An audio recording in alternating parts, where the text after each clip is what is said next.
We're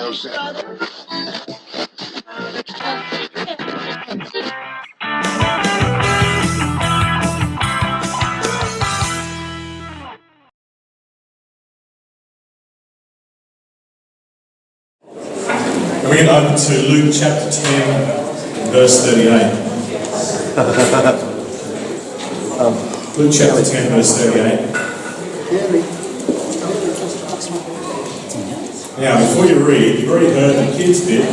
It's the story of Mary and Martha. Now, last week you heard me talk about the Good Samaritan. And we decided that we've heard that at least 1,000 times. How many times have we heard the story of Mary and Martha, I wonder? A lot. We've heard the story a lot, haven't we? And as we said last week, the great blessing of hearing a story over and over is that it has an opportunity to speak to us over and over. But I think sometimes the danger is that because we've heard it before, we think we know it, and so we actually don't hear it. I think that's always the danger with the story that we think we know well. So this time, I want you to read it. It's a short one, so we're going to read it. Follow along with me, and then I'm going to do a little bit of exegesis with you, which means I'm going to explain and expound it. So here we go, Luke chapter 10, verse 38. As Jesus and his disciples were on their way, he came to a village where a woman named Martha opened her home to him. She had a sister called Mary, who sat at the Lord's feet listening to what he said. But Martha was distracted by all the preparations that had to be made. She came to him and asked, "Lord, don't you care that my sister has left me to do the work by myself? Tell her to help me." "Martha, Martha," the Lord answered, "you are worried and upset about many things, but only one thing is needed. Mary has chosen what is better, and it will not be taken away from her." For the gospel of the Lord. So you know that story. Well, I want to take you on a bit of a journey because in this very short passage, we are seeing some truly incredible things. For one, right at the very start, you need to understand the nature of the culture in which this was taught. Men and women lived incredibly separate lives unless you were related. In fact, it was a little bit like what we see in modern-day Afghanistan. And for Jesus to enter the home of a woman was unbelievable, unless it was a direct relative. Now, there was a connection there, for sure, through Lazarus, and we know the story there. There was a connection, but just from the very beginning, for him to step through the door, there was something extraordinary happening. Because you need to know this about women. Women in Jesus' day were invisible. I mean, invisible. They had no rights. They couldn't own land. They couldn't vote. Well, I don't think anyone voted back then, really, but they had to walk 6 paces behind their husbands in public or their relative in public. They could not go to temple unless they were in the galleries, if it was a big enough temple. They couldn't participate in religious ceremonies. They could watch, but they couldn't participate. They really were powerless and quite invisible. But along comes a new rabbi with a very different view on women, with a very different perspective on where women belong to God and what women mean to God. And we start to see this. And this story follows on from the Good Samaritan. I think that's another important acknowledgement. The Good Samaritan, which was, for those of you last week, a story of God's generosity. As I said, the Good Samaritan is not a social justice story. It gets used that way. That's not. The Good Samaritan is a story of God's incredible generosity to a people who don't deserve it. Here is a woman in her culture, according to her time and place, does not deserve the presence of the living God because she's a woman, she's invisible. Yet who steps through her door and through her sister's door but Jesus? Okay, so we're reading on. I just lost my place. Here we go. She had a sister, this is Martha, and her name was Mary, who sat at the Lord's feet listening to what he said. Now I want to just say that there's something extraordinary right there too. Mary was allowed to sit at the feet of Jesus. This doesn't happen. Women were not educated. They were not taught. They didn't get any education. The only education a woman got was if her husband taught her. So here was a teacher of the law, a rabbi, allowing a woman to sit at his feet and be taught. That was the role of the husband and no one else. So something extraordinary was happening here. We read on. And Martha, distracted, verse 40, but Martha, distracted by all the preparations that had to be made, she came to him and asked, Lord, don't you care that my sister has left me to do the work by myself? Tell her to help me. Martha was playing the role that women played. Martha was preparing the meal. She was preparing. There was a lot of men in that room. She had to cook. She had to get ready. Martha was doing something really good. She was serving. She was doing what her culture, her time and her place told her that she had to do, that she needed to do. And it was a good thing. And anyone who wants to diminish Martha in this story does not understand this story. Martha is doing a good thing. She's doing the right thing. But Martha gets it wrong when she gets upset at Mary. Because Mary doesn't know her place. Mary is stepping out of her rightful place and is not helping Martha. She is not doing what she's supposed to be doing. Martha is upset about this. And actually, rather than confronting her sister, although can I tell you that if you were present in this room, I reckon it probably started off with Mary having to go at Martha. Martha having to go at Mary. But Mary was ignoring it. And so what did Martha do? She turned to Jesus. And the words are interesting here if you look at it. She says to Jesus, Lord. She knew who he was. Martha knew who Jesus was. She referred to him as Lord. She knew she was in the presence of God, and she approached him and said, don't you care? I don't know about you, but that's not something I want to say to God. Don't you care? You know why she said it? Because she thought that Jesus' actions were unloving. Because she was not asking Mary, he was not getting Mary to help. Don't you care that my sister has left me to do the work by myself? Now she tells God what to do. She says, tell her to help me. Only a woman can do that, I reckon. Only women can boss men around like that, can't they? The ladies said, whoop. No, you don't want to get it. The men know, they know the men. Yeah. We know that we girls know how to boss us around. Tell her to help me. Jesus' response, this is where the rubber hits the road. Martha, Martha. Now this is not an angry tone. This is a loving instructional tone. You might say there's an element of what we would call rebuke in it. You're wrong, Martha. Okay, but it's not. It's a loving gesture. Martha, Martha. The Lord answered, you are worried and upset about many things, but only one thing is needed. Mary has chosen what is better, and it will not be taken away from her. Do you notice he doesn't say, Martha has chosen the better by doing the domestics, by doing the stuff that had to be done. He doesn't say to Martha, you're wrong for doing those. He actually says, you've chosen better. Mary has chosen better. Now, you know, I've heard this sermon preached on this topic, and any of the pastors here, I want you to get your hand ready, and I want you to get ready to slap it. If you've ever said, are you a Mary or a Martha, I want you to stop. Because that's how I've heard this sermon preached. Oh, well, folks, are you a Mary or are you a Martha? Wrong. Horribly wrong, in the worst kind of way. Because the truth is, we're all Martha. But we're all called to be Mary, while still living the life of Martha. Because let's face it, who here does not have to clean their teeth and make their bed? Well, actually, can I make a public confession? I rarely make my bed. Yet somehow I find it made every day. It's a miracle. But who here does not have to do domestics of some form or fashion? Who here at their workplace does not have to do mundane and every day? It has to be done, doesn't it? Don't we need to do that stuff? Gentlemen, ladies, don't we need to pay our bills? Yes. Don't we need to turn up at the right time at work every day?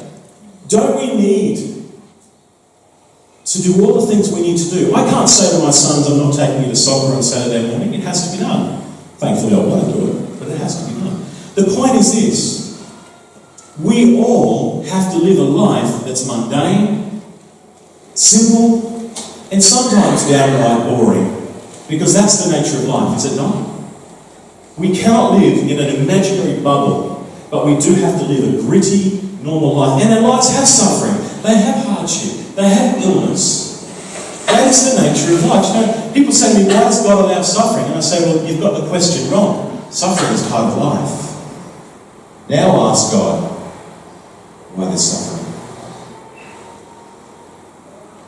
So, Mary, in the face of all this domestic bliss that has to happen, she knows who she's in the presence of.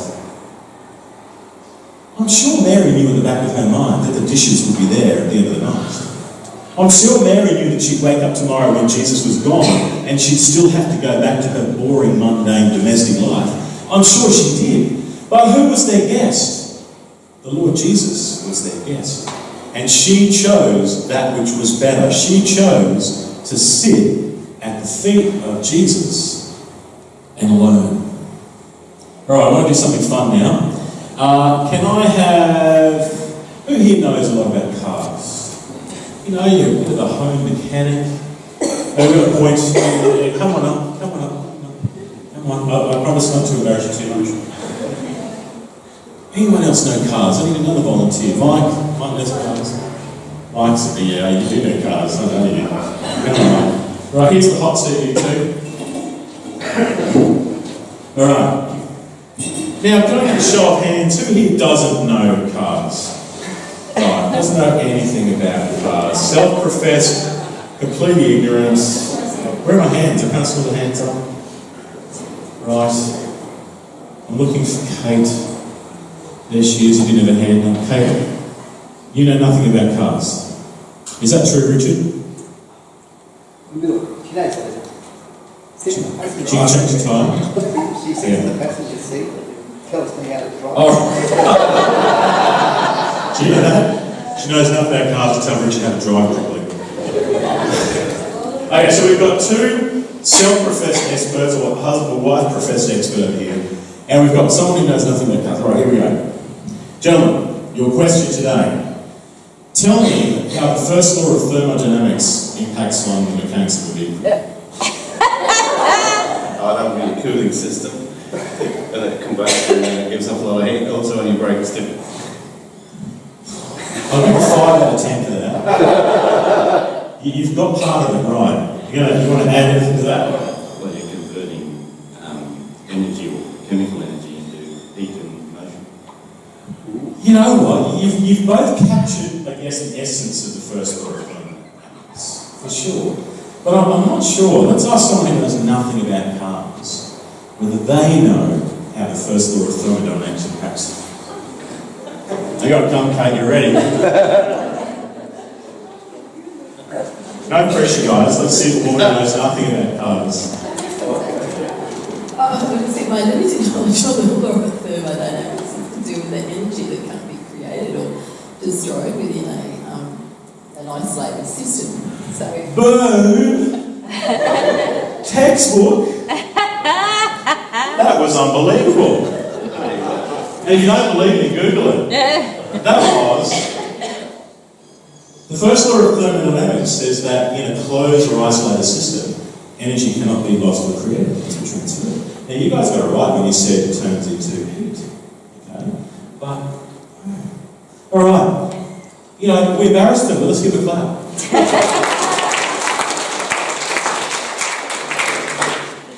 Now, before you go, I want to ask you this, and this is a question like the first law of thermodynamics for a car.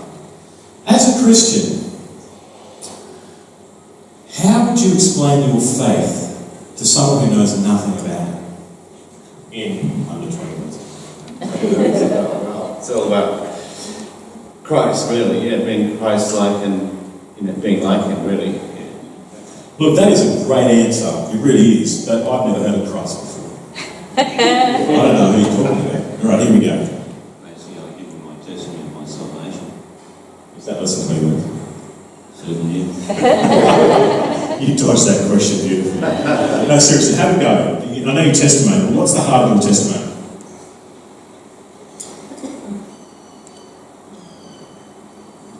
The easiest place, I suppose, is because it was part of my testimony and saving grace was that I literally cried out to a God who I didn't know and said, my God, what have I done? It wasn't something that I was actually a prayer or anything else like that. It was just a sheer frustration and He answered. Yeah, right. Well done. Let's give a clap. Well done. They did good. They did good. Do you know, when Jesus came into Mary and Martha's house and they knew who she was, he changed everything in their lives. And I mean everything, because Mary knew that for her to follow Jesus, which was the call to follow, Jesus said over and over again, He said, follow me. Mary knew that to follow Him, she needed to know Him, she needed to understand Him, she needed to sit at His feet and learn. And Jesus said when He left, He said, go into all the world and make disciples of all people, baptize them in the name of the Father, the Son, and the Holy Spirit. Do you know, as Christian people, that is our great commission. You know, I think there's a temptation to say, oh no, well, that's what we've got Stuart for. He's there for the Great Commission. But can I tell you that in fact it's, look at your neighbour. I want you to say to your neighbour, you have a great commission. You know what? You have a great commission. I remember in grade 8, I had a great commission. My friends and I went on an excursion. Do you remember those? Some of these guys still go on. You know excursions? Yeah. You know how they give you a sheet of paper and they say, go on. But do you know how on the bus ride to the excursion they give you instructions on what to do? Yeah? Okay? Do you guys listen? You're good. Well, I did it. My mates and I were on the bus ride and all the way to Brisbane. We were meant to be listening to what you're meant to do. We didn't listen to a thing. We get to Brisbane, they hand us a sheet of paper and say, right, be back here in 4 hours with all these answered questions. And our friends and I looked at each other and went, do you know what they're talking about? I don't know what they're talking about. What's this question? I don't know. What this question is? Do you want to find it? I don't know. Do you know? No. So after about 10 minutes of saying we knew nothing, we decided to go and find McDonald's and spend the next 4 hours there. Needless to say, we didn't do well. But we had a commission. But we hadn't taken the time to actually discover what our commission was and how we were meant to go about it, because we were too busy doing our own stuff. Martha was too busy doing her own stuff to do what Mary did.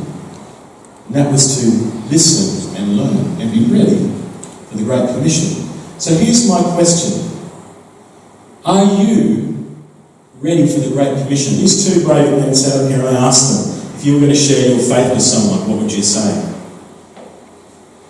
What would you say? I want you to think about that right now. Have you ever had to do it? Have you ever had to share your faith with another person, and how did you do it?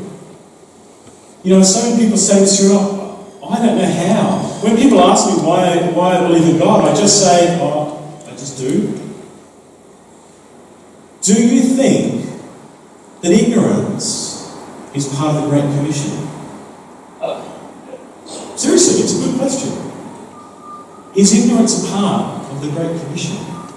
Do you know the church is struggling more than ever in this country? And you want to know the leading cause for it? Ignorance. We don't know our own gospel. We don't know how to share our faith. In fact, we're not even sure we believe half of our faith. The Bible seems to be constantly under attack by people who've never read it. Have you noticed that? Do you ever notice that our greatest and most vocal antagonists are people that have never read it? I sit in a group of young people and they start telling me how the Bible is irrelevant to their lives, and I say, well, when did you read it last? Oh, I haven't. How do you know it's irrelevant? If you haven't read it. Ignorance is not part of the Great Commission. Now, I'm not giving you a guilt trip. This is not judgment. But ignorance is not part of the Great Commission. We are called to be the people of God, living as the people of God in the world. And if we do not shine as the people of God, how can others know that Jesus is Lord? Do you know, I want to talk about the idea of the sacred. Now, this is one of those words that's gotten a bit lost in our modern vernacular, because when I say sacred, it tends to be associated with the idea of, old school or religious rite or something that's, boring. That's what I had someone say to me once, boring. But sacred is a word that means precious to God in our context. Something that's precious to God that makes it sacred. Do you know what the Bible says about you and I? That we are set apart to be part of the sacred order of God in the world. You and I have an identity in God that is sacred. Not because we're sacred, but because He is sacred. And we are precious to Him. That makes us sacred. Our identity and our calling is to be a sacred people living sacred lives. Now ask yourself this question. If someone were to meet with, would they think that I am sacred? Would they think the way I live my life reflects something sacred? It's a tough question, isn't it? I heard someone say recently, and I thought it was well said. Our identity in God is either a passport or it's a prison sentence. A lot of Christians who being a Christian is like a prison sentence because they feel trapped. They don't know how to share their faith. They don't know how to speak boldly. They don't even understand their own faith. And in fact, sometimes they feel like their faith holds them back. They can't have a good time because, it's all these rules. It's become a prison. That's such an erroneous understanding of our faith. In fact, our faith is a passport. Our faith is a passport to a world of God and His sacred activity in our world. Have a look at the person next to you. Do you know Jesus lives in that person? Now I ask you again, is your neighbour sacred? Is he precious to God? Is she precious to God? The sacred of God is at work in all of us. No matter how beautiful or ugly, short or tall, fat or thin, the sacred is at work in all of us. And it's a passport. But you want to know what makes the passport a prison sentence? Ignorance. Christians who are ignorant of who they are in God, ignorant of their identity in God, ignorant.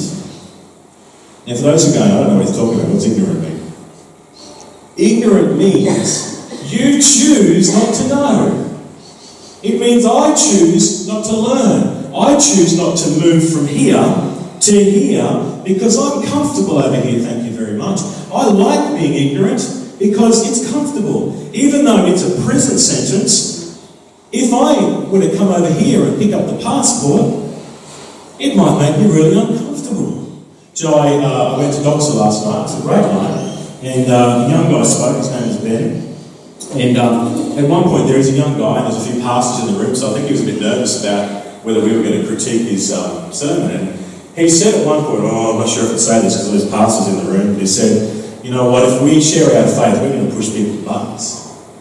And I was like, dude, that was the best thing he said in the whole sermon. That was great. We will push people's buttons.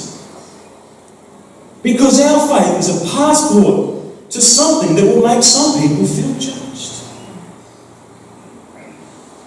I was mentored many years ago by a guy who's now gone to heaven. And he talked to me, I was having a bit of a whinge about my relationship with my father at the time, as most young men do. And he said to me, you know what, Stuart, when I married my wife, when I was in my 20s, my father-in-law hated me. He said he hated me because... And he said, I didn't know why, I'd never done anything. I thought it was because I married his daughter. It turns out he felt judged by me because I chose to live my life differently. Now, the end of that story is that it was through his son-in-law that he found Jesus. But it began very uncomfortable and he pushed his buttons.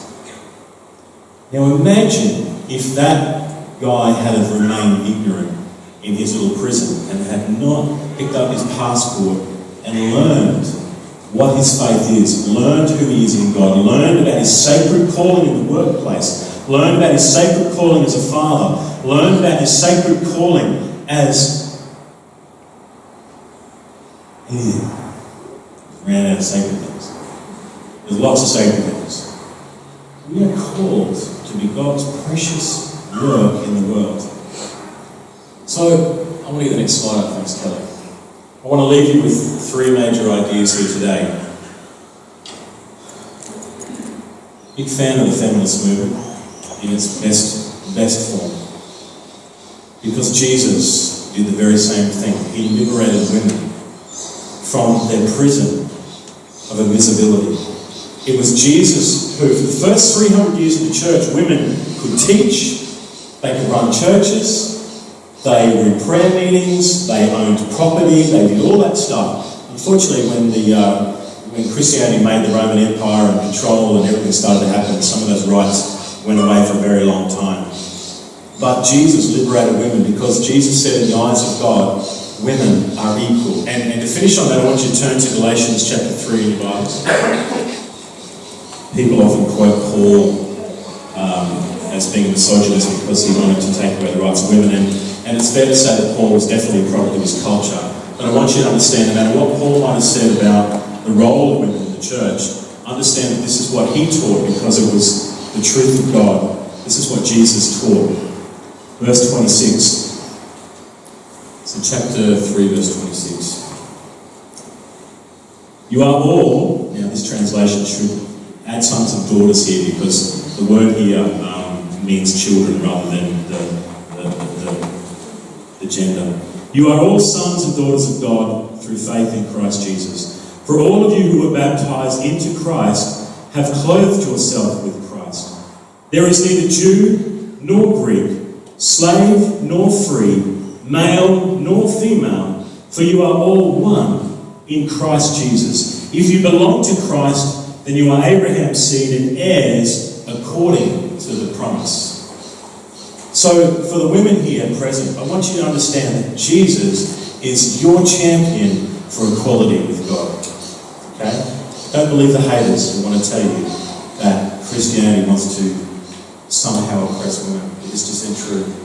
Mary and Martha, we are all Martha because we have to be. But like Martha, God challenges us to understand that in our daily life, if we don't sit at the feet of Jesus, we will live our lives ignorant and we will be in prison. But he calls us to have a passport to life, and only Jesus can give us that passport. But if you want to remain comfortable, stay ignorant. Don't join a Bible study. Keep saying the same thing, oh, I don't understand the Bible, so I don't read it. Fine, stay there, in prison. Or get your passport, learn, grow. It's an invitation that we all have. Thirdly, we are called to understand the sacred nature of God in our lives, in our work, and in our relationships. And lastly, we have unity in God because our identity is in God as sacred. Paul's talking about Jesus, the sacred identity of God, which is now our sacred identity. Jesus is the image of the invisible God, the firstborn over all creation. For by him all things were created, things in heaven and on earth, visible and invisible. Whether thrones or powers or rulers or authorities, all things were created by him and for him. Pause there. Someone asks you who Jesus is. There's a good answer. Memorize that. There's a good answer. He is before all things, and in him all things held together. He is the head of the body, the church. People think that the church is a building. He is the beginning and the firstborn from among the dead, so that everything he might have the supremacy. For God was pleased to have all his fullness dwell in him, and through him to reconcile himself all things, whether things in earth or things in heaven, by making peace through his blood shed on the cross. Once you were alienated from God and were enemies in your minds because of your evil behaviour. But now he has reconciled you by Christ's physical body through death to prison. You, holy in his sight, without blemish and free from accusation, if you continue in your faith, established and firm, not moved from the hope held out in the gospel.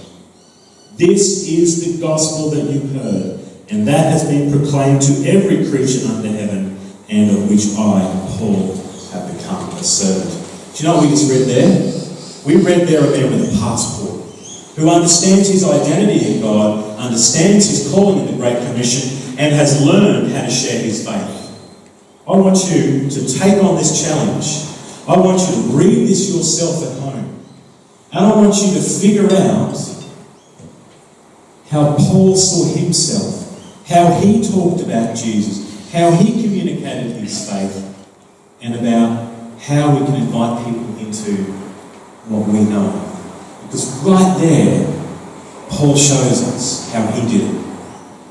Let's grab our passports. Let's get out of our comfort. Let's get out of our ignorance. And let's be like Mary and sit at the feet of Jesus, even in the midst of our Martha-like life. Amen.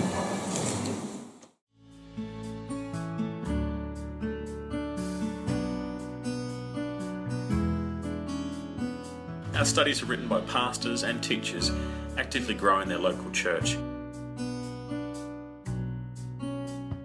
These studies have been a blessing to churches across many denominations and around Australia. These 7-week practical studies are designed to meet people in their everyday lives and encourage them to grow in faith. Our prayer is that you or your church will be blessed by growing in relationship with our God through studying His Word.